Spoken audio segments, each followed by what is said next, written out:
I am Adam Parker, 30 years old, living alone in a tiny apartment on the outskirts of Portland, Oregon. My life is nothing special. I work at an auto repair garage from morning till night, come home, collapse into bed, and on weekends I drink beer by myself or watch football on an ancient TV. No wife, no kids, not even a relationship that's lasted more than a few months. I like it that way, simple, uncomplicated. But that night everything changed in the blink of an eye, as if fate were mocking the fragile peace I'd built for myself. I'd just pushed open the door to my apartment, my legs aching after a 12-hour shift. The smell of grease still clung to my clothes, and all I wanted was a shower and to fall face first into bed. My place isn't anything fancy. One living room that doubles as a kitchen, a cramped bedroom, and a handful of cheap furniture pieces picked up from flea markets. Neon light from the bar across the street spilled through the window, casting long, eerie shadows across the worn wooden floor. I dropped my backpack with a thud, grabbed a beer from the fridge, and was about to collapse onto the couch when my phone rang. The ring cut sharply through the silence. I glanced at the screen. Unknown number, local area code, but not one I recognized. My heart gave a little jump, the way it always does with strange calls. Probably a telemarketer, or worse, a wrong number debt collector. I hesitated, thumb hovering over the decline button, then thought better of it. What if it was something urgent from the garage? I sighed, accepted the call, and put the phone to my ear. "This is Adam. Who's this?" A woman's voice came through, rushed and urgent enough to make me freeze. "Mr. Adam Parker, this is a teacher from Evergreen Elementary School on the outskirts of town. You need to come pick up your daughter right now. Alice is waiting and we're about to close. Where are you?" My heart stopped. It felt like someone had dumped a bucket of ice water over my head. "Daughter? Alice?" I blinked, trying to process. "What? You've got the wrong person. I don't have a kid. I'm single. Never been married. Check the number again." Her voice didn't waver. "No, sir. Alice Parker's file clearly lists her father as Adam Parker with this exact phone number and a Portland address. If you don't come now, we'll have to call the police. This is considered child abandonment, you understand. She's only 4 years old. We can't leave her here alone." My mind went completely blank. I stood there, beer still in my hand, feeling the floor sink beneath me. Alice Parker. The name sounded vaguely familiar, but not mine. I don't have a child. God, I haven't even had a serious girlfriend since college. This had to be a mistake, or a cruel prank. Someone hacking my information? I tried to keep my voice steady, but my heart was pounding. "Listen to me. I do not have a daughter. Someone must be using my name. Check the records again or put the principal on the phone." She sighed, sounding even more tense. "Mr. Parker, we've already verified everything. She has a family photo and all the information matches perfectly.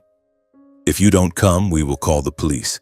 She's crying because she's waiting for her dad. Do you want to hear her voice?" A chill ran down my spine, icy cold, like an Oregon winter wind cutting straight through my bones. I tried to think, could this be a joke? Someone from the garage messing with me? Or a scam, some kind of extortion? But her voice, it was frantic, responsible, not an ounce of playfulness or hesitation. This was the voice of a real teacher, genuinely worried about a child. Cold sweat broke out on my forehead, even though the apartment was warm. A gnawing suspicion wormed its way into my gut. But deeper than that, a vague, unsettling dread tightened my chest. I spoke, my voice shaking. "All right, I'm coming. Give me the exact address." She read it out, then hung up. I stood there for a few seconds, phone still in my hand, feeling like the world was collapsing around me. Finally, I grabbed my keys, threw on my old leather jacket, and bolted out the door. It was pitch black outside, drizzling rain, the wind biting cold. Evergreen Elementary was a 3-hour drive away. I jumped into my beat-up pickup truck, started the engine, and tore off into the night. The farther I drove, the worse it felt. Headlights sliced through the darkness, illuminating towering pine trees lining the highway. Nighttime Oregon is beautiful in a terrifying way, silent but full of secrets. I turned on the radio to calm myself, but the music only made me more anxious. Why was my phone number in some child's file, a child I'd never met? My heart hammered, each beat like a drum urging me forward. The rain grew heavier, windshield wipers squeaking. I pictured the little girl, 4 years old, waiting for her dad to pick her up. If this was a mistake, I'd explain it to the school. But what if it wasn't? What if something bigger was going on? The unease spread through me like a nightmare, slowly becoming real. I pressed harder on the gas, the truck roaring into the black night, and deep down I knew I was about to crash into a truth I'd never seen coming in my entire life. The highway finally spat me out onto the turnoff for the small suburban town, where Evergreen Elementary sat nestled among towering pines. Rain was still pouring, turning the road into a mirror of shimmering puddles under my headlights. I pulled up hastily in front of the school gate, killed the engine, and took a deep, shaky breath to steady myself. My heart was still racing, as if trying to warn me that something terrible was about to happen. I stepped out of the truck. My jacket was instantly soaked. Rain dripped from my hair onto my face. The school gate was half closed, only a single dim yellow light illuminating the entrance. I pushed through and walked down the dark hallway, the wet squeak of my boots echoing like whispers in a nightmare. The office was at the end of the corridor, light leaking from the crack beneath the door. I knocked lightly, then pushed it open without waiting for an answer. Inside, a middle-aged woman, clearly the teacher, sat behind a desk, looking exhausted but still professional. Next to her, on a chair too tall for her, sat a little girl whose feet dangled without touching the floor. The teacher stood up the moment she saw me, relief mixed with reproach in her voice. "Mr. Parker, you finally made it. We've been waiting over an hour. This is Alice, your daughter." I froze in the doorway, eyes locked on the child. The little girl lifted her head. Big round eyes regarded me warily. The instant our gazes met, the world seemed to stop. Her face. God, it was Ariana as a child. The same delicate, slightly upturned nose, the same small, pretty mouth, and especially those eyes. Warm brown with long, curled lashes, exactly like my little sister in the old childhood photos. My heart clenched. An icy shiver ran down my spine. This couldn't be coincidence. Ariana, could it be? No, impossible.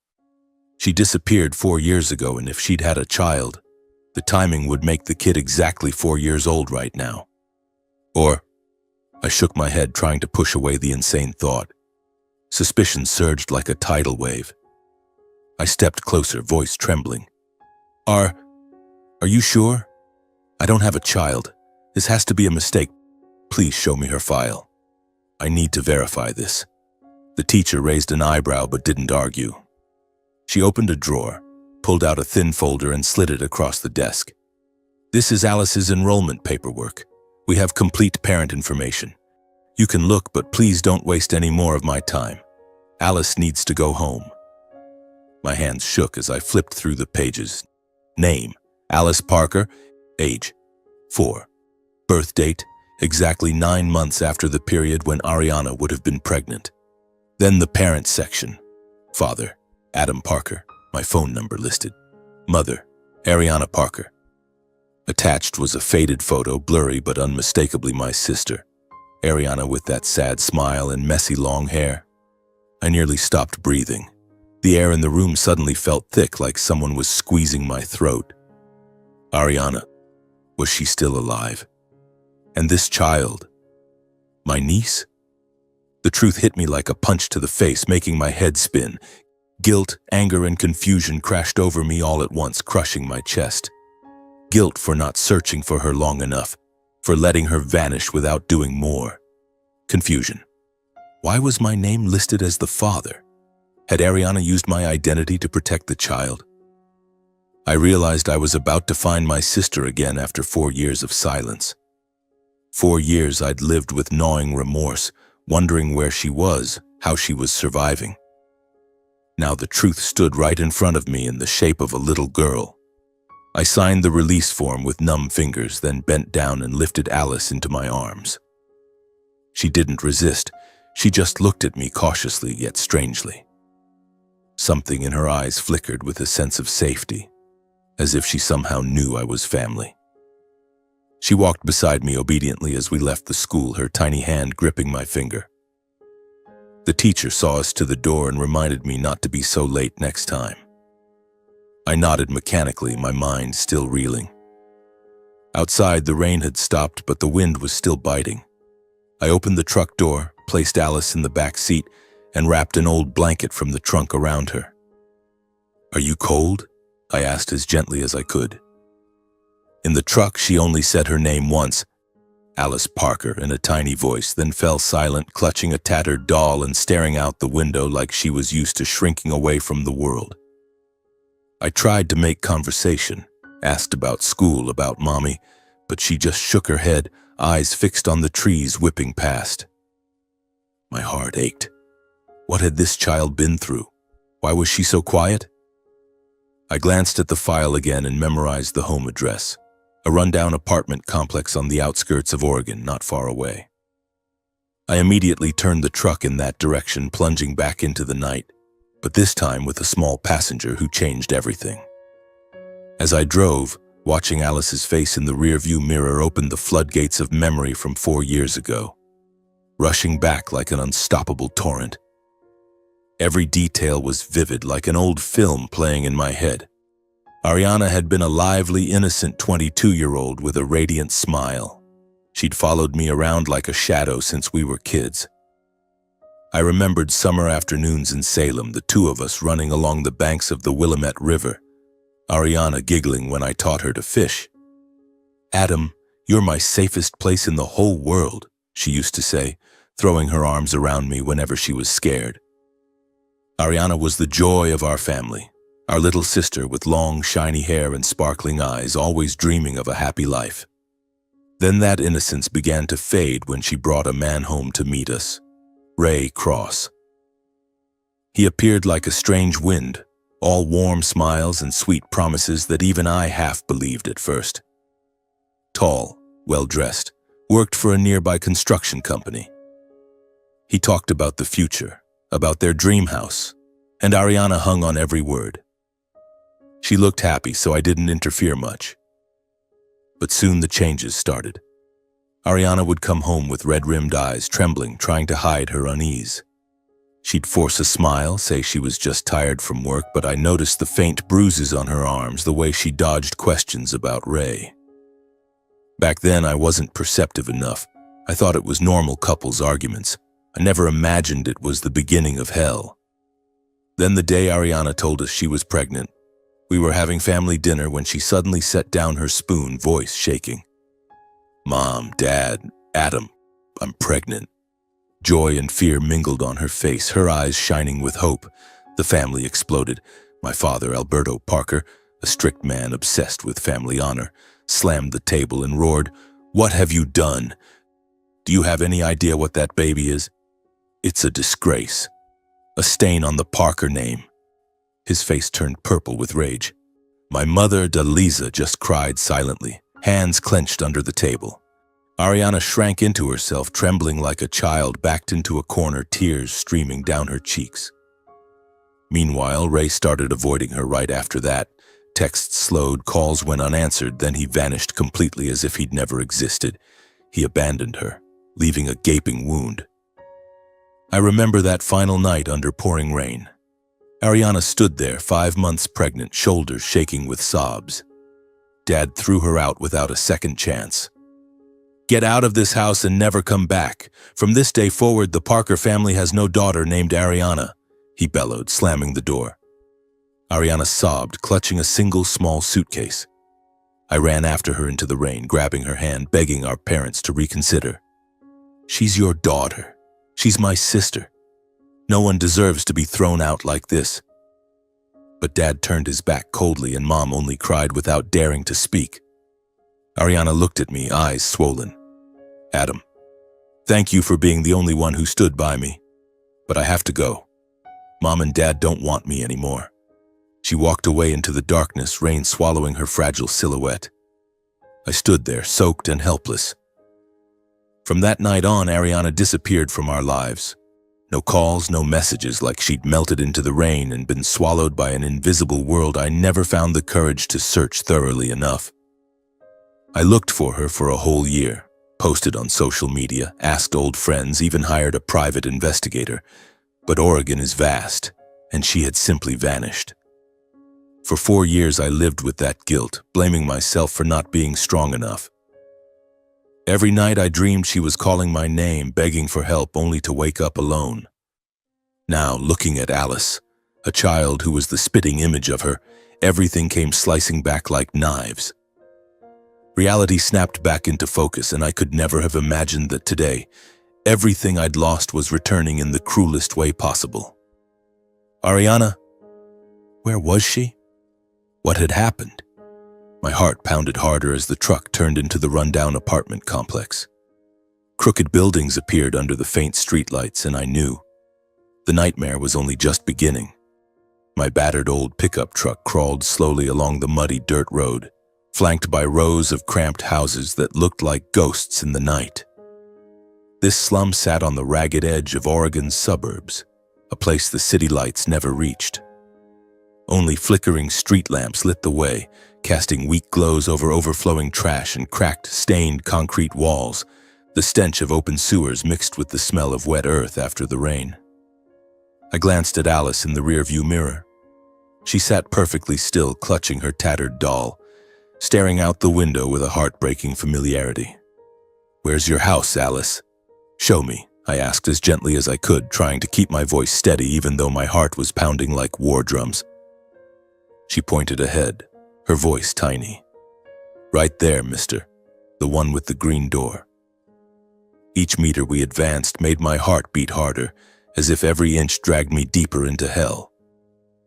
I had never imagined Ariana, my little sister who grew up in a proper house in Salem with a green lawn and warm family dinners, could ever live in a place like this. For 4 years I had pictured her somewhere far away, maybe struggling but rebuilding a life. Not this. Not a dangerous slum where dogs barked endlessly and shadowy figures lurked beneath broken streetlights. We stopped in front of a dilapidated shack, cracked walls, a rusted tin roof rattling in the wind.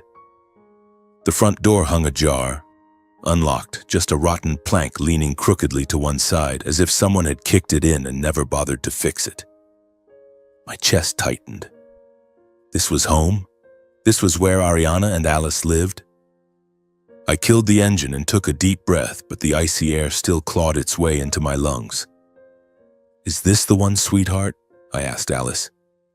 She nodded, a flicker of worry in her eyes. I lifted her out of the truck.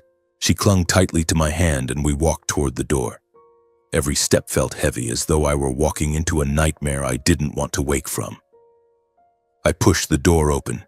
Instantly, a wave of damp, rotten cold hit me like a slap. The room was pitch black except for faint streetlight leaking through a broken window. I switched on my phone's flashlight and swept it around, filthy floor covered in dust and debris. Then my beam froze. A body lay sprawled on the dirty floor, tangled, matted hair. A familiar silhouette. God, no. Ariana. She lay motionless, face deathly pale, eyes closed. My heart stopped for a second, then hammered wildly. I stood rooted to the spot, unable to believe my eyes. Ariana, my sister, the one I'd searched for 4 years, was lying here in this wretched shack, looking like a lifeless shell. The soft patter of Alice's footsteps sounded beside me, followed by a choked sob that exploded like a gunshot. The little girl threw herself forward, knelt, and wrapped her arms around the unconscious woman, shaking her desperately. "Mommy! Mommy, wake up! Don't sleep anymore. I'm home." Her voice broke into heaving sobs, tears streaming down her cheeks as her tiny hands clutched her mother's shoulders. The sight stabbed straight through my heart. I dropped to my knees beside them, my trembling hand hovering near Ariana's nose, a faint, shallow breath. I quickly checked her pulse at the neck, weak, barely there. Her skin was ice cold, lips purple. Alice clung to her mother's legs, wailing. I pulled the child into my arms, trying to soothe her even as panic clawed at me. "Mommy's going to be okay. I'm taking her to the hospital right now." But when the flashlight beam swept across Ariana's body, I saw them. Bruises on her wrists, arms, legs. Old and new, mottled purple and yellow, the unmistakable marks of prolonged violence. Each one cut into me like a blade, sending chills through my entire body. Who did this? Ray? Had that bastard come back and done this to her? I remembered the faint bruises 4 years ago that she tried to hide, and I hated myself for not seeing the truth sooner. My little sister, once so strong and bright, now lay broken like a discarded doll, too exhausted and beaten to fight anymore. I scanned the room to take stock. The fridge stood wide open, completely empty except for a few scattered beer cans. The stove was cold and dusty, unused for days. Shattered liquor bottles glittered on the floor, furniture overturned, a snapped table, a toppled chair, clothes strewn everywhere, as if a violent struggle had taken place. My stomach twisted. This wasn't a home. This was hell. Ariana had lived like this for 4 years, with a small child, completely alone. I pictured her shielding Alice from flying fists, and tears burned my eyes. Why didn't she call me? Why didn't she come back? Guilt and rage surged together, but there was no time for questions. She needed help now. I scooped Ariana into my arms. Her body was terrifyingly light, wasted away, more like a child than an adult. Her skin felt paper-thin, bones sharp beneath the threadbare clothes. Alice followed, sobbing and clutching her ragged doll, eyes red and fixed on her mother. "Mommy's going to be okay, I promise," I whispered, even though I wasn't sure I believed it. We rushed back into the freezing night.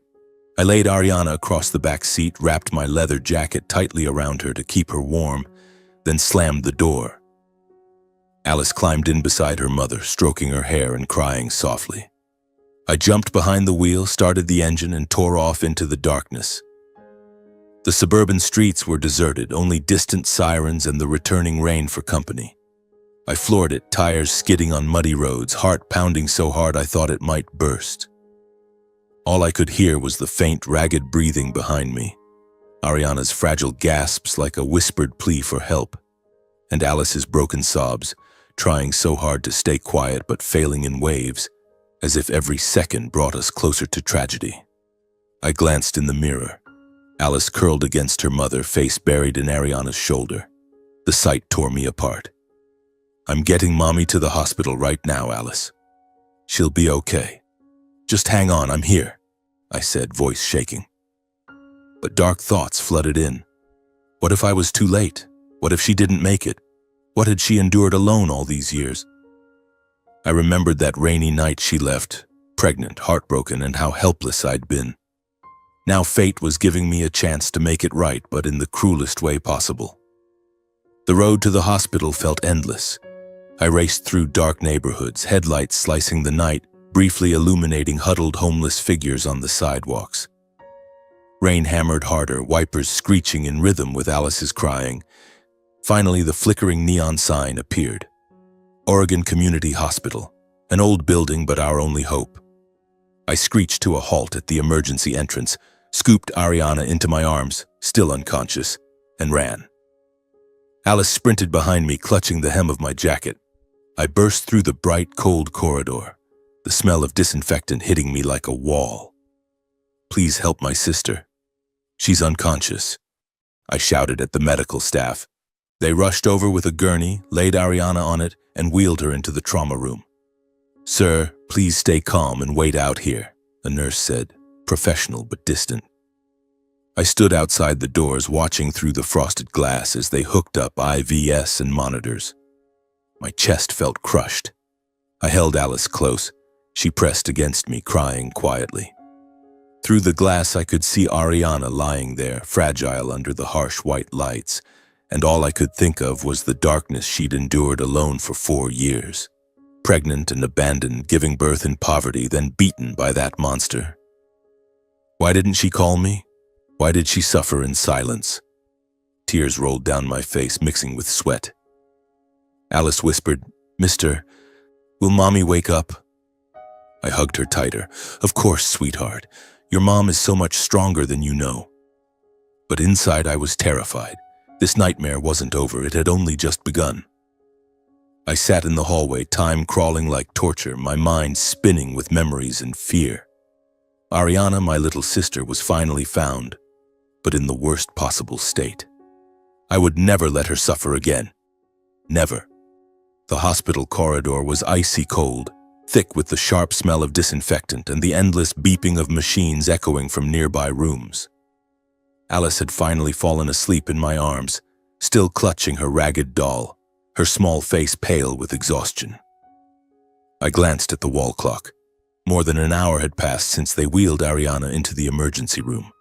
Every minute dragged like a boulder, crushing my chest. At last, the doors swung open. A middle-aged doctor stepped out, face grave, tired eyes half hidden behind black-rimmed glasses. My heart clenched so hard I thought it might stop. I shot to my feet. Alice stirred, rubbing her eyes. "Are you the brother of patient Ariana Parker?" the doctor asked, his calm voice heavy with meaning. I nodded, mouth dry, unable to speak. He sighed and flipped through the chart in his hand. "She's out of immediate danger. We've stabilized her heart rate and started IV fluids. But her condition is serious. Examinations show multiple external injuries from blunt force trauma. Old fractures that never healed properly, widespread bruising. These are classic signs of prolonged domestic abuse, likely spanning years." He looked straight at me. The bruises on her body indicate repeated long-term violence, not a one-time incident. It felt like someone had punched me in the face. Long-term abuse? Ariana, the girl who used to laugh without a care in the world, had been beaten like this? Blood rushed to my head. My ears rang. My heart felt ready to explode. The doctor continued, voice steady. "Additionally, she is severely malnourished, critical vitamin and calorie deficiency, pneumonia from living in damp, moldy conditions, chronic sleep deprivation, likely from prolonged stress and insomnia. She'll need inpatient treatment for days, possibly weeks, to avoid complications like respiratory failure or widespread infection. We'll monitor her closely." I nodded mechanically, head spinning. Malnutrition, pneumonia, years of beatings. How had she survived it all? I signed every admission form with shaking hands, agreeing to cover the costs even though my bank account from the garage barely kept me afloat. I'd sell the truck if I had to. The doctor rested a hand on my shoulder. "You got her here just in time. Let her rest now." I followed him to the recovery room, Alice holding my hand, her little feet pattering beside me. The long hallway stretched under harsh fluorescent lights that made everything feel surreal. My mind swung between horror at what she'd endured and relief that she was still alive. Inside the room, the silence was suffocating. Ariana lay in the hospital bed, pale against the white sheets, eyes glassy and fixed on the ceiling. Monitors beeped steadily, IV lines dangled beside her. She looked smaller than ever, like a lost child. Alice let out a happy cry and ran to the bed. Ariana turned her head slowly. When she saw me, her eyes widened in shock. My name escaped her lips in a weak, raspy whisper as if rising from the bottom of a pit. Then her eyes filled with shame and pain, tears rolled down her pallid cheeks. I rushed to her side and pulled her into my arms, feeling the tremor in her frail body. She gripped my hand desperately and sobbed into my chest, the sound raw and broken like a dam finally bursting. "Adam, how did you find me? I'm so sorry," she kept repeating between gasps. I stroked her hair, fighting my own tears. "Don't say anything. Just rest, Ariana. I'm here now. Everything's going to be okay." Alice climbed onto the bed and curled against her mother. The three of us held each other in silence, broken only by crying and the steady beeping of machines. Ariana cried herself into exhaustion and fell asleep in my arms, leaving behind a pain that sank into my bones, an old wound ripped open until I could barely breathe. For 4 years she had lived in hell while I lived with guilt, never knowing. From that day on, I took leave from the garage. My boss agreed the moment he heard. I stayed by her bedside, caring for her as the only family she had left. Every morning I bought nutritious porridge from the diner near the hospital and fed her spoonful by spoonful, telling silly stories from our childhood to make her smile. Alice played quietly in the waiting area chairs, coloring with the new crayons I'd bought, while we waited outside whenever the nurses changed Ariana's dressings or bathed her. The hallway was quiet except for the steady beeping drifting from her room. When the nurse finally opened the door, I took Alice's hand and walked in. Ariana looked cleaner, her hair brushed, her skin less ashen. I sat beside her and took her cold hand. She squeezed back weakly. "I'm not going anywhere," I whispered, a promise I would never break. She blinked up at me, eyes shining with tears. I thought I was going to die in that room. And Alice. Those words cut through me like ice. Eventually, I decided to call our parents. I didn't expect much, but they were still her parents. They had to know. I dialed the house in Salem, hand trembling. Mom answered, voice weary. "Adam? What is it, son?" I told her briefly. "Mom, I found Ariana. She's in the hospital. It's bad. Abuse, malnutrition." Silence. Then Dad snatched the phone, voice cold and cutting. "She's still alive? I thought she was dead by now." My heart stopped. No grief, no questions, just contempt. She brought it all on herself. Got pregnant out of wedlock, ran off with that trash. Getting beaten is just the price she pays. Don't expect pity. Someone like her doesn't deserve help. I stood frozen. "Dad, she's your daughter. She was nearly killed." He cut me off. "Don't drag me into this. She made her mess. She can lie in it. I won't be tied to any more of her trouble. Family honor matters more than her life, understand? And you, stay out of it. Don't pull your mother and me into the sewer she created." They refused to visit, claiming they were busy, afraid of what the neighbors might say. Mom only cried silently on the line, too scared to speak. I hung up, shaking with shock and rage. The people who brought us into the world had turned their backs again, but that shock quickly hardened into resolve. It fueled my determination to protect Ariana where our own parents had failed. From now on, I was her family. Only me. A few days later, as her strength slowly returned, she could eat more, color returned to her cheeks. She began telling me about the missing years. We sat by her bed, Alice asleep beside her, and Ariana whispered as if afraid someone might hear. After that night, I just drifted, Adam. Worked odd jobs, waitressing, washing dishes in bars, sleeping in cheap motels. I gave birth to Alice alone in a tiny clinic. I named her Alice Parker and put your phone number as the emergency contact, because you were the only person I still trusted. My heart broke all over again. She told me Ray had come back after a year. He found me in the slums, said he regretted abandoning me, that he wanted to be a father to Alice. I was weak. I thought of her future. But then life turned into hell. His drinking, his rages with no warning, fists flying whenever he was drunk. She described nights of terror. Furniture smashed, her hair yanked as he dragged her across the floor, blows to her stomach, her face. I tried to shield Alice, but she saw everything. She'd shake with fear. A year ago, Ray left for good with another woman, but he still showed up now and then demanding money she earned scrubbing floors. If she didn't have it, new bruises appeared. She never called the police. Terrified of retaliation, she stopped, tears streaming. The day you came, he showed up out of nowhere. We fought. He wanted money. I said I had none. He beat me until I passed out and left me on the floor. If you hadn't come, Alice and I... She couldn't finish, just sobbed. I sat stunned, rage boiling inside me like fire. Ray, that monster had to pay. Beneath the fury was an ocean of grief for everything Ariana had suffered alone in the dark for 4 long years. The girl who once dreamed of happiness had lived like a ghost, enduring in silence so she wouldn't burden us. I held her tighter. He will never touch you again. I swear it. But inside, a storm was rising.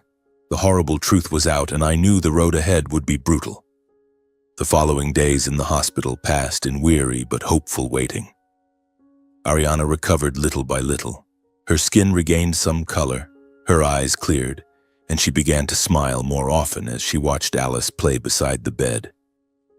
I was there every single day, bringing homemade food from my tiny apartment. Steaming chicken porridge, fresh fruit, and the little pastries she had loved since childhood. Alice stayed glued to her mother, drawing colorful pictures and chattering about school in her bright, bird-like voice. Yet every night, when I returned home alone, I lay awake, Ariana's words replaying in my head. Ray, the man who had not only abandoned her but had come back to torment her. I clenched my fists until my knuckles went white, wondering why life had been so cruel to my little sister. I had to do something. I couldn't let it end like this. Finally, after 2 weeks, the doctors discharged her. She was much better. She could walk on her own, eat normally, though still weak and in need of follow-up care. That day, the Oregon sky was for once bright with rare sunshine. Golden light poured through the hospital windows like a good omen. I wheeled her out while Alice skipped excitedly beside us, clutching a handful of wildflowers I'd picked along the road. But as the truck headed toward the slum, my chest tightened.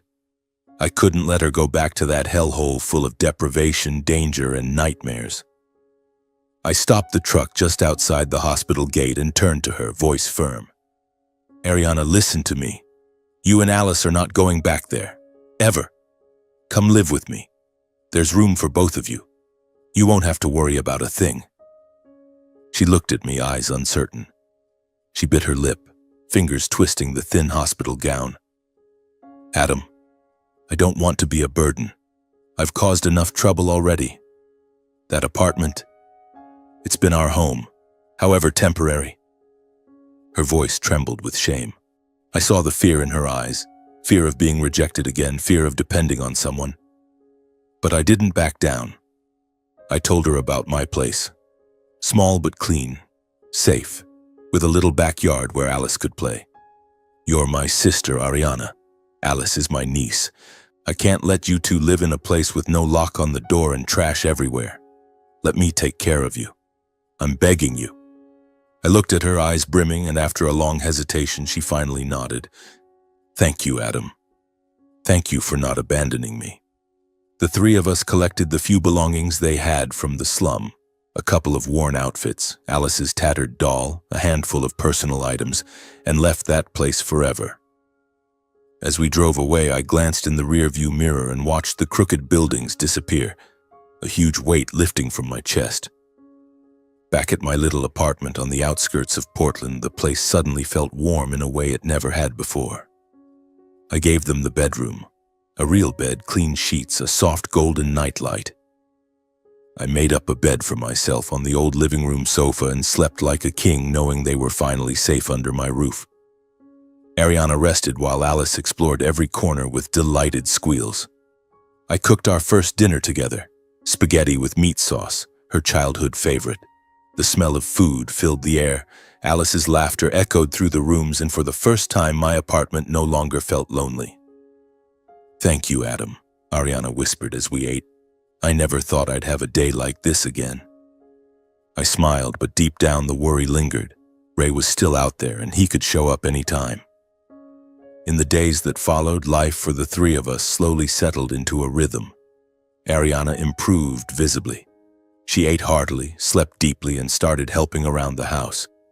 She laughed more, told funny stories about Alice, and we stayed up late watching movies like we did when we were kids. Alice attached herself to me as if I were her new anchor.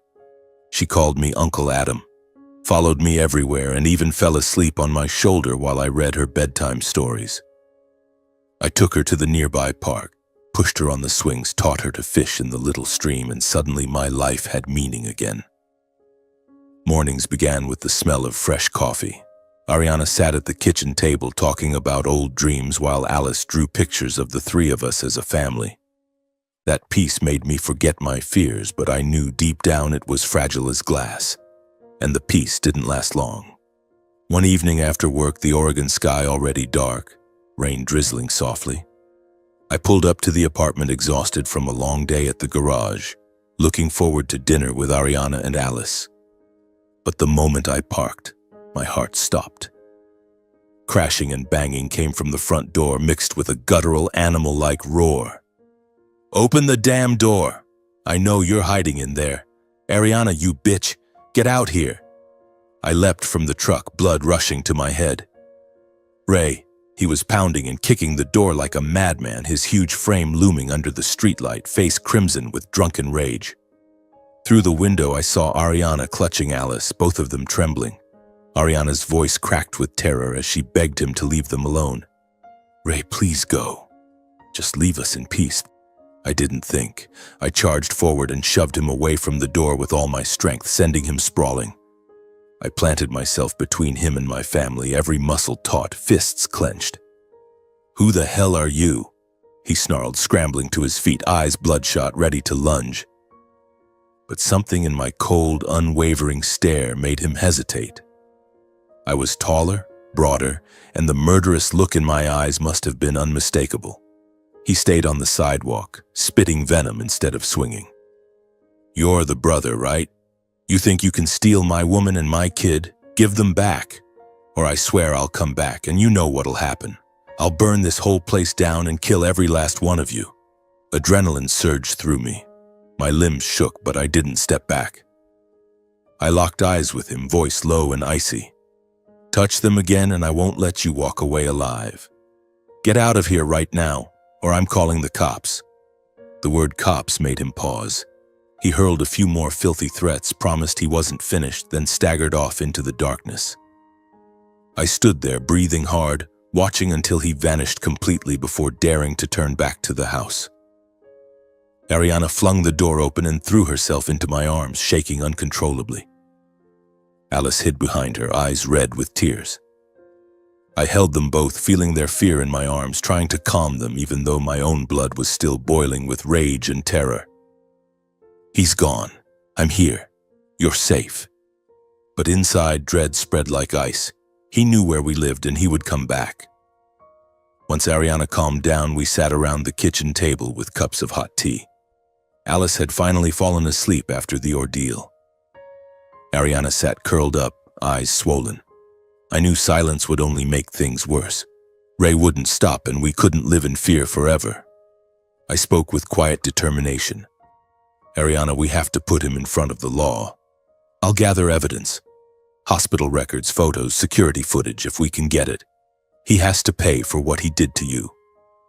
She hesitated, terror flashing in her eyes. "Adam, he really will come back for revenge. You've seen what he's capable of. He's not normal. I'm so scared." She told me again about the times he'd threatened to kill her if she ever went to the police. But my resolve, the fresh memory of his violence, and most of all the realization that she no longer had to face him alone finally won out. She nodded. We held each other tight, and in that moment I knew. The real fight had only just begun. The next morning, the Oregon sky hung low and gray, heavy with clouds, as if foretelling a long, difficult day. I woke early, brewed 2 strong black coffees, and sat at the kitchen table watching Ariana. She looked exhausted, her eyes still red from the night before, but a flicker of resolve shone through when she nodded. "Adam, let's start gathering the evidence," she said, her voice soft yet steady. Alice was still fast asleep, so we asked the kind old lady downstairs, the same neighbor who had seen Ray the previous night and shaken her head in pity, to watch her for a few hours. We climbed into my old pickup and headed toward the old slum apartment. Just the thought of it made my chest tighten. The morning streets were nearly empty, only the soft patter of rain against the windshield and a heavy silence inside the cab. I reached over and squeezed Ariana's hand. "We'll be quick. I'm right here. Nothing's going to happen to you." Turning into the slum brought everything rushing back like an old nightmare. Crooked buildings pressed together, trash piled high, the stench of mold mixed with cheap cigarette smoke. We parked a safe distance from the old place, trying not to draw attention. Ariana led the way, her steps shaky as she pointed out the neighbors' doors. At first they were wary. Suspicious glances through cracked doors, quick shakes of the head. "I don't want to get involved," an old man muttered, eyes darting around as if Ray might leap from the shadows. I understood. Ray was the local terror, a huge drunken brute with iron fists.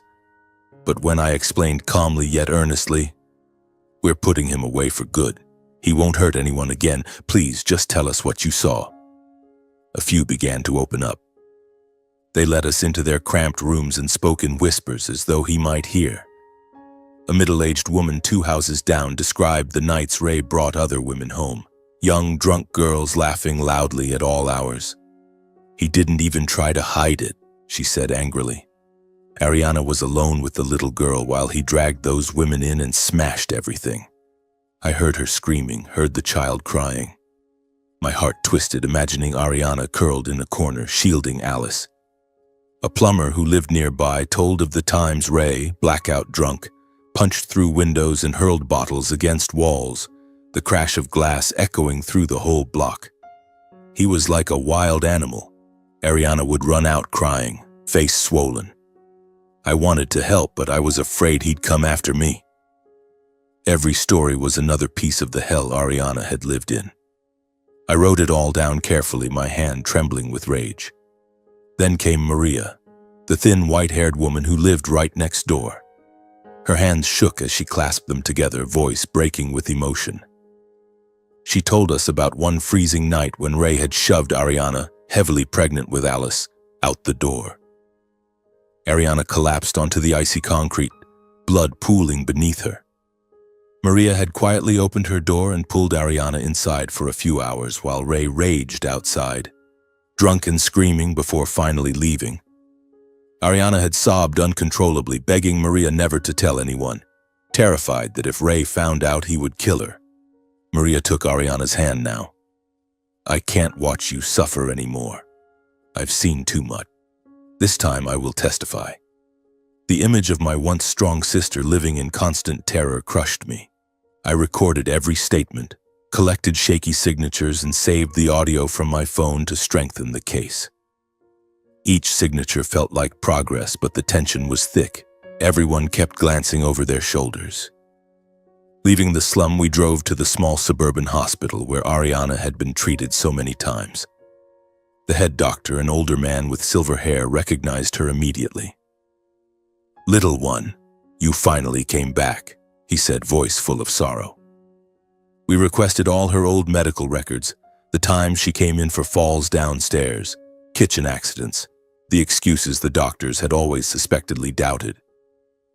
"I knew it was abuse," he whispered as he handed over the thick file. "But she wouldn't talk. Now do what needs to be done. Take him to court." The folder was heavy with photos of bruises, x-rays of healed fractures, nurses' notes full of suspicion. Each page was another knife to the heart, reminding me of the nights she suffered alone. Ariana stared at the floor, tears falling. "I was so scared he'd kill me if I spoke at him." On the way home, we stopped at a roadside cafe to organize everything. I spread the documents across the table, hands shaking as I sorted. We added threatening texts from Ariana's old phone. "If you don't send money, I'll kill you and the kid." Constant demands for cash, loans taken out in her name, thousands of dollars of debt with her trembling signature. And the security footage from my apartment building. Grainy images of Ray pounding on the door the night before, screaming, then being shoved back by me. Everything was compiled into a thick, airtight case proving years of physical and psychological abuse. I made copies, locked the originals in a safe bag, and felt a mix of relief and dread. "We have enough, Ariana. He's not getting away this time." She gave a weak smile, but fear still lingered in her eyes. Yet just when it felt like we were gaining ground, a blow came out of nowhere. My parents, Alberto and Delisa, showed up unannounced. It was late afternoon, rain pouring hard, thunder rumbling like a warning. I had just gotten home from work and was wiping down the truck in the garage when frantic knocking started at the door. I opened it and froze. Dad stood there, face purple with rage, Mom behind him, eyes red from crying. "Open the damn door, Adam," Dad roared, pushing past me without waiting. The moment he saw Ariana and Alice in the living room, he exploded. "You filthy thing! What are you doing back here? I thought you died in some ditch." His words were venomous, cutting like blades. Ariana shrank back instantly, arms wrapped protectively around Alice. Tears rolled silently down her cheeks, but she pressed her lips together, unable to speak. I stepped in front of them, voice shaking with fury. "Dad, stop it. She's your daughter." He wouldn't listen. Mom, trembling, finally explained. "We've been getting threatening letters from that Ray, Adam. Anonymous notes demanding we force Ariana back to him, or he'll hurt the whole family." My stomach dropped. "Ray had gone after our parents?" Mom continued, tears falling. "At night we hear knocking, but no one's there. Sometimes we see a figure lurking across the street like a ghost. We're terrified, Adam. Terrified he'll really do it." They hadn't called the police, too afraid of neighborhood gossip and damage to reputation. Dad was a respected engineer in Salem, Mom a retired teacher. Family honor always came first. But the harassment had worn them down. Dad couldn't sleep, Mom cried all night. Alberto lost control, jabbing a finger at Ariana. "You're bad luck. You come back and bring disaster, ruining my life. I threw you out once. Why are you here again?" His cruel words made Ariana curl into herself, clutching Alice and shaking with silent sobs, just like the night she was kicked out 4 years ago. Alice began crying too, clinging to her mother, and the sight shattered me. Dad turned on me, eyes blazing. "Adam, send her back where she belongs. Or I'll disown you too. Consider yourself no son of mine." The threat hit like lightning. My own parents, choosing honor over their daughter's life again. I stood firm, body shielding Ariana. "No, Dad. She stays with me. If you won't help, then please leave. I will protect her." They grew even angrier. Dad slammed his fist into the wall. Mom begged him to calm down through her tears, then they stormed out, slamming the door behind them like a final severance. The instant the door shut, Ariana collapsed against my chest, sobbing uncontrollably, her whole body trembling like a leaf in autumn. I held her tight, stroking her hair, whispering, "Don't cry anymore. Look at me. From now on, you and Alice will never have to face this alone. I am your family. I will protect you no matter what it takes." At that moment, I was the only warmth left to shield her from the world, and from the very family that should have protected her. Tears rolled down my own face, mixed with rage. Ray had extended his terror even to our parents, and he would pay. The evidence file sat thick and damning on the table. The fight was about to reach its peak. But with Ariana in my arms, I was ready to face it all. That night, I lay awake on the living room sofa, my father's words echoing in my head like a reopened wound. "I'll disown you too." The pain was sharp, but it only hardened my resolve. My parents had chosen fake honor over their own children, and I would never let Ariana suffer again because of that choice. The next morning, the Oregon sky was still gray, rain drumming steadily on the roof. I packed the evidence into an old leather folder. Witness statements, recordings, photographs, threatening texts, everything a ticking time bomb. Ariana was already up, eyes swollen but steady. When I said, "Today we file with the police. No more delays," she nodded without hesitation. Alice was still sleeping, lost in her innocent dreams. I kissed her forehead before we left and silently promised I would keep the darkness that had haunted her mother far away from her. We drove to the Portland Police Bureau downtown, a grim gray building flanked by patrol cars. My heart pounded as we stepped inside. The air was cold, smelling of stale coffee and damp paper. At the front desk, I kept my voice steady. "I'm here to file a domestic violence report." They led us to an interview room where a middle-aged detective named Harris sat behind a desk buried in files. He glanced at us with the weary eyes of someone who sees tragedy every day. I slid the thick folder across to him and summarized, "My sister has been abused for 4 years by Ray Cross. This is the evidence: neighbor statements, medical records, threatening messages, security footage." Ariana sat beside me, knuckles white as she clutched her coat, face paling at the sound of his name. Harris flipped through the pages. His eyes widened with every turn. The sheer volume, signed statements, photos of bruises, audio of screams, hospital reports, made him nod immediately. "This is serious," he said gravely. "We're opening a case right now. Miss Parker, we'll start victim protection procedures. a temporary restraining order, and if needed, a safe house. Ariana exhaled, tears rolling down her cheeks. A wave of relief mixed with lingering fear washed over me. Harris called in colleagues, made copies of everything, and promised they would bring Ray in for questioning the very next day.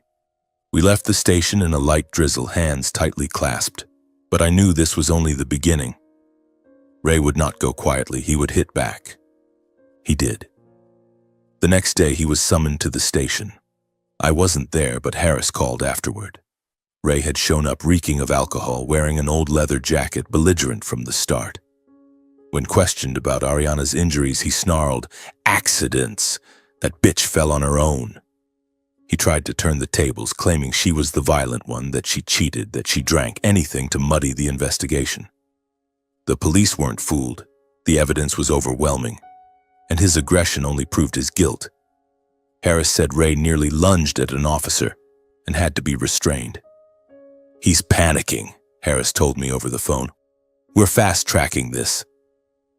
Unable to intimidate the police, Ray switched to dirtier tactics.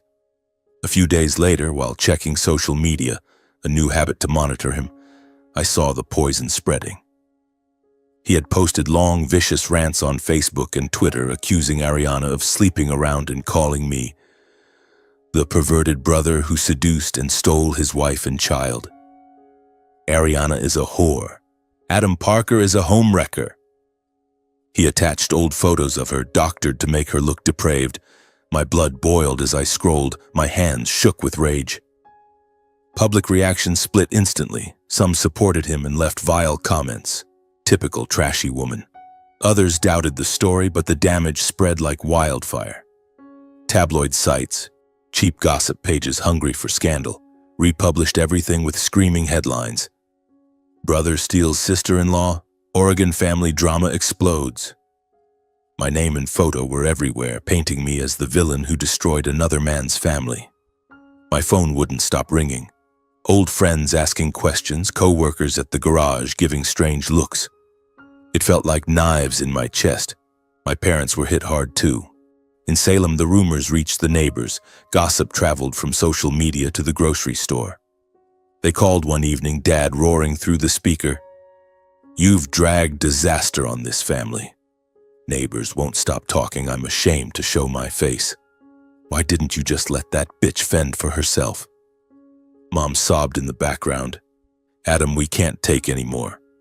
First the threatening letters, now this. Do you see what you've done? I tried to explain it was all Ray's smear campaign, but Dad cut me off with more insults and hung up. The betrayal stung like salt in an open wound. Instead of supporting us, they blamed me for bringing trouble home. Those calls kept me awake, but I ignored them and focused only on protecting Ariana and preparing for trial. The more we were attacked, the more determined I became to drag Ray into the light. The police finished the case file quickly. The evidence was ironclad and sent it to the prosecutor. Trial was set just 2 months later. Ray, desperate, hired a cheap lawyer known for defending petty criminals. Harris said Ray kept calling the station with threats to sue. It was pointless. In the meantime, we lived on a knife's edge. Ariana rarely left the apartment, afraid of being recognized from the rumors. Alice asked about the bad man, her name for Ray, and I distracted her with happy stories. I added extra locks, checked the security cameras every night, and jumped at every strange sound. One anonymous letter slipped under the door, Ray's handwriting. "You and your brother will regret this." Ariana cried all night. I immediately called Harris and added it to the file. Tension built like a ticking bomb. The trial would be the final battle. The day finally arrived under a rare golden Oregon sun, as if the sky itself wished us luck. The old courthouse downtown stood solemn with its stone columns, but inside the air was heavy with old wood and paper. I sat beside Ariana and Alice in the plaintiff's section, holding her hand tight. Ariana wore a simple dress, pale but resolute. Across the aisle, Ray sat with his lawyer, trying to look calm. Clean shirt, combed hair, but his eyes darted nervously and burned with hatred whenever they landed on us. My heart pounded as the judge banged the gavel and the trial began. The prosecutor, a sharp middle-aged woman, laid out the charges.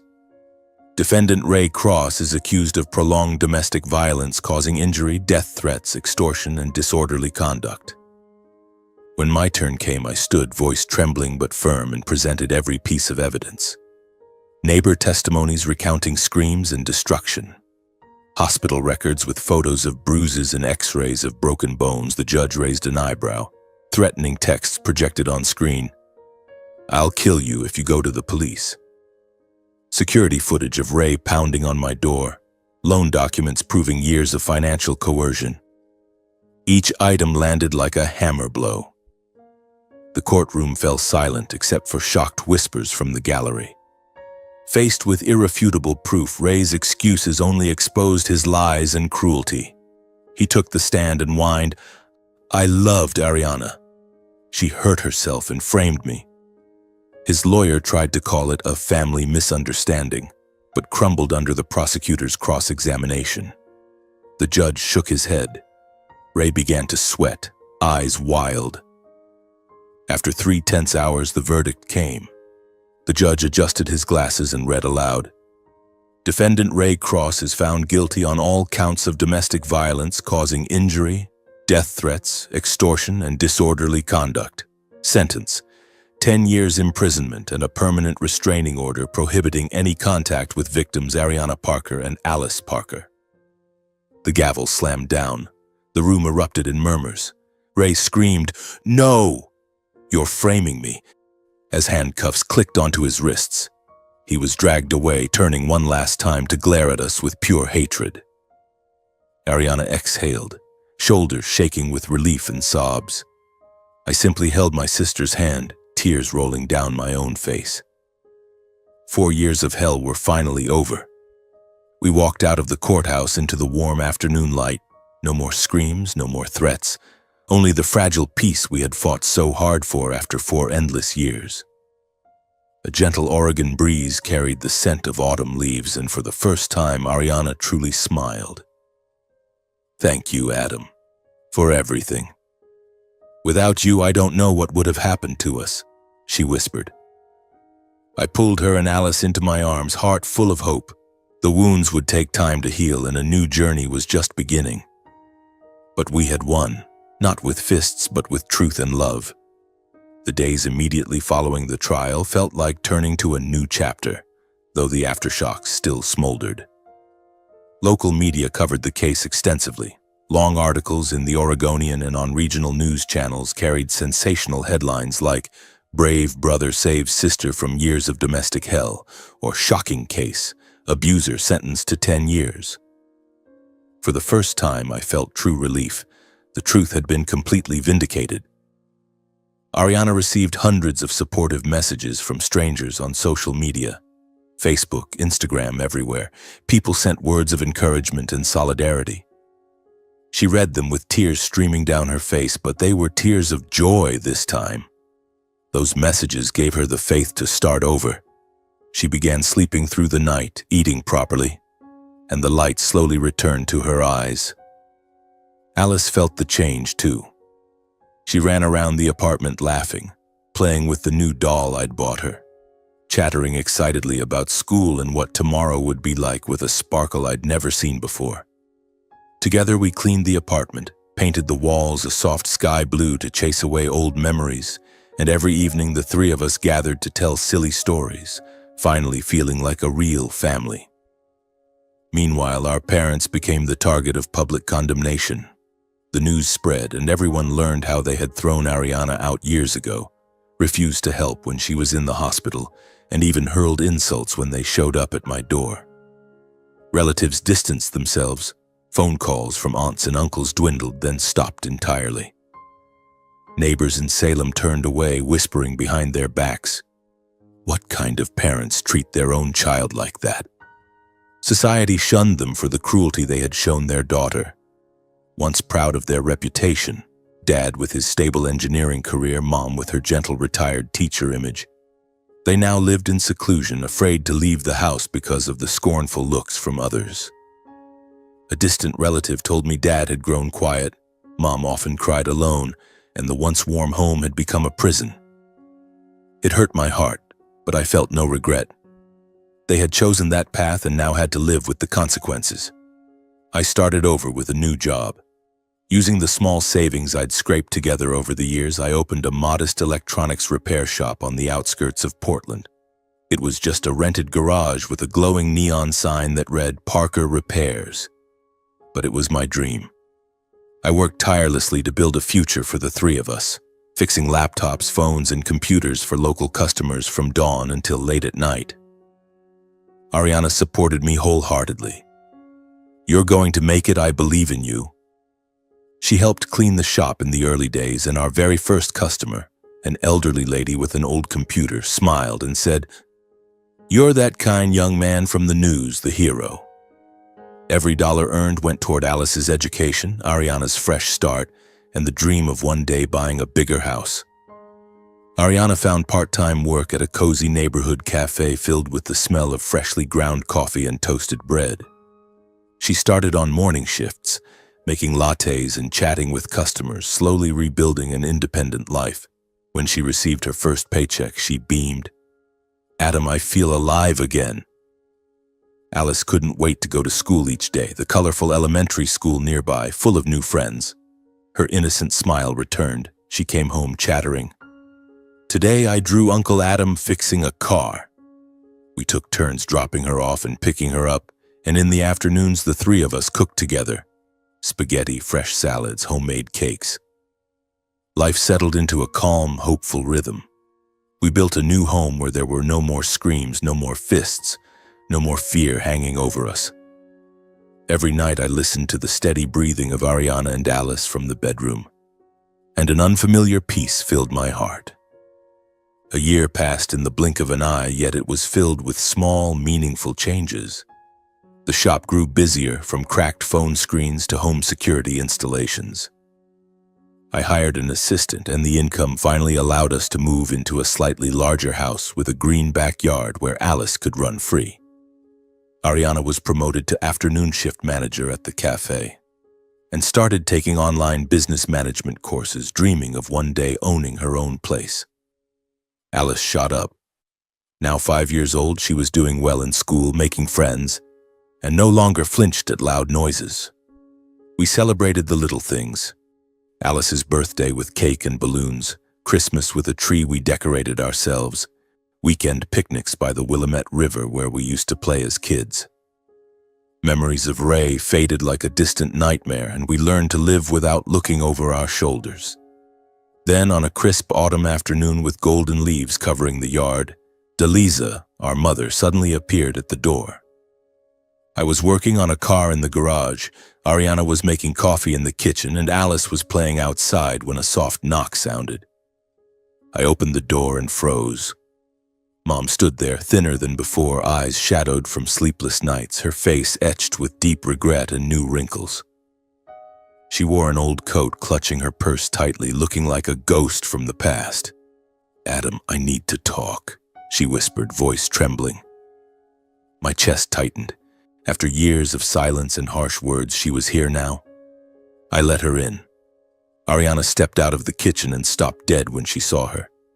Mom's gaze fell on Ariana and Alice. Her legs seemed to buckle. Her eyes filled with guilt and tears spilled over uncontrollably. She tried to speak, voice breaking. "Ariana, my daughter, I'm sorry. I was wrong. I want my granddaughter back. I want to make it right." She sank to her knees beside Alice, reaching out with trembling hands to touch her hair. But Alice shrank behind Ariana, eyes wide with fear. Ariana stood frozen, hands clenched on her sweater, the memories flooding back. The rainy night she was thrown out, the cruel words, the years of loneliness. She could only cry, unable to speak, still too wounded to open her heart. Tears streamed down her face, shoulders shaking. Alice clung to her mother and cried too. I stayed silent the whole time, watching Mom with a mixture of pain and cold detachment. This was the woman who gave us life, yet turned away when we needed her most. When she pleaded, "Adam, please convince Ariana for me. I regret abandoning her," I finally spoke, calm but cutting. "Mom, When we needed you and Dad the most, when Ariana was pregnant, when she was being beaten, when I called begging for help, you chose to turn your backs. Now that everything is finally okay, you come asking for forgiveness? That apology is too late. The words struck like a blade. Mom staggered, clutching her chest, tears pouring down. You're right. I was wrong. But I can't bear it anymore. Your father regrets it too, but he's too ashamed to come. She bowed her head and left, walking away with the heavy steps of someone carrying a lifetime of guilt. The door closed behind her, leaving a heavy silence. Ariana collapsed into a chair, cradling Alice, shoulders trembling. I knelt beside her, resting a gentle hand on her back. Are you okay? I asked softly. She nodded through her tears. I'm not ready to forgive yet, Adam, but I don't hate her anymore. I understood. Healing a family wound couldn't happen in a single day. It would take time, genuine remorse from them, and strength from us. But at least we still had each other to keep moving forward. That night we sat around the dinner table telling silly stories to lift the mood. Alice giggled when I made funny faces. Life went on, scarred but filled with new hope. Ariana grew stronger every day, and I knew that one day the door might open again, but for now, our little home was enough. Time passed swiftly like the Oregon winds, sweeping away autumn leaves, carrying with them the painful memories that slowly faded. Life for the three of us settled into a steady rhythm. No more sleepless nights filled with fear. No more mornings waking up dreading that Ray might return. I decided to rent a larger, brighter house on the outskirts of Portland, a modest 2-story home with a lush green backyard, big enough for the little family I never thought I'd have. The old apartment had grown too cramped for 3, and with the electronics repair shop doing well, I could finally afford it. Every morning we left the house together, a quiet ritual marking our new beginning. First, I drove Alice to school. She bounced out of the car with her princess backpack, beaming, "Today we're painting, Uncle Adam." Then I dropped Ariana at the cafe, where she was now trusted with more responsibility, from making drinks to managing the morning shift.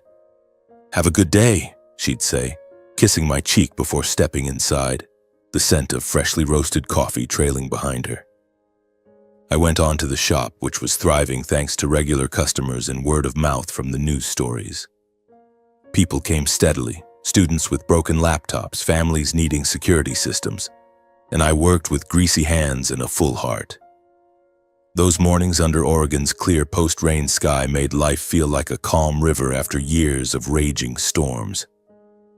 In the evenings, we gathered around our simple but warm dinner table, a daily reminder that happiness lives in the small things. Ariana helped cook. She chopped vegetables while I stir-fried meat, and the smell of food filled the house, washing away the day's fatigue. Alice told us little stories from school in her chirping voice.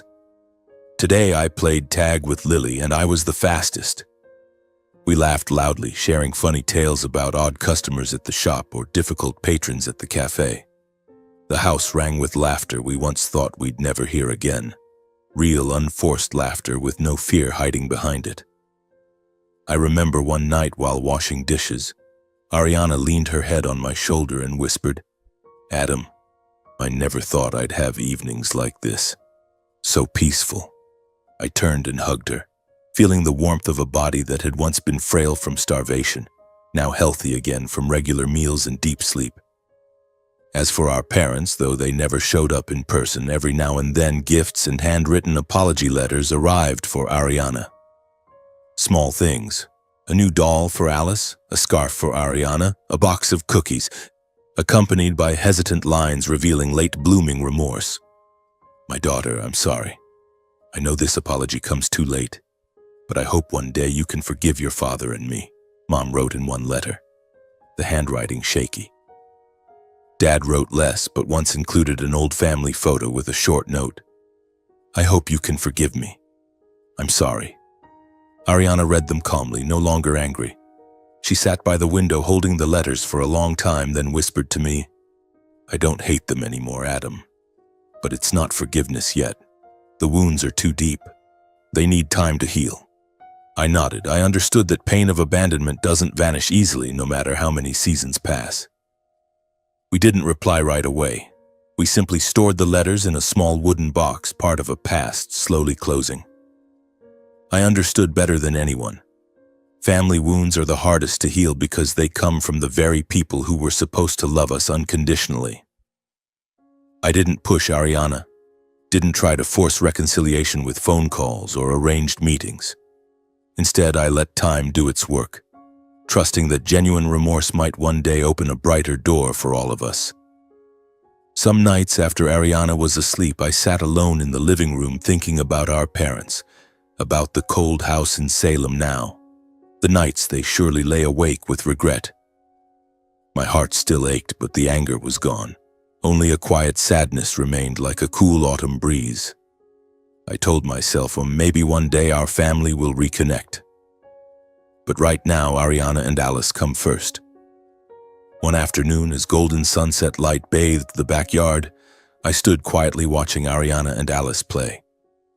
She chased Alice across the green grass, their laughter ringing out, sunlight weaving a picture of peace we wouldn't have dared dream of 4 years ago.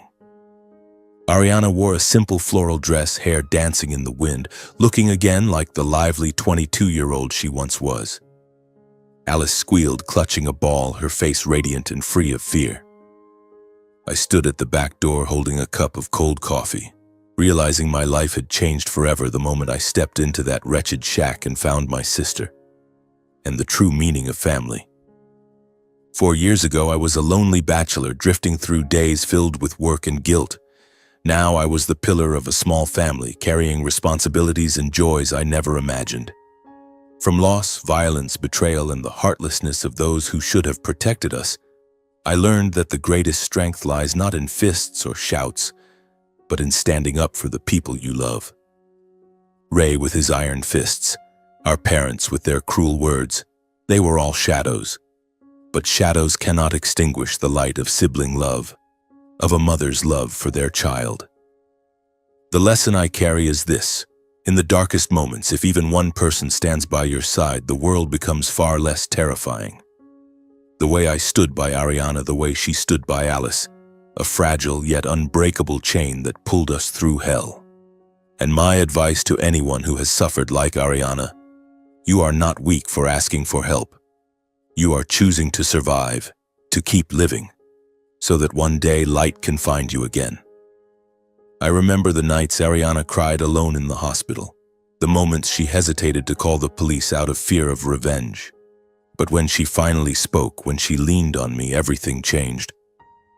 Life is not always fair, but if you dare take one small step, hope will follow. Now, watching Ariana and Alice beneath the sunset, I know that is true. We survived, and now we are truly living, with all the joy and peace we deserve.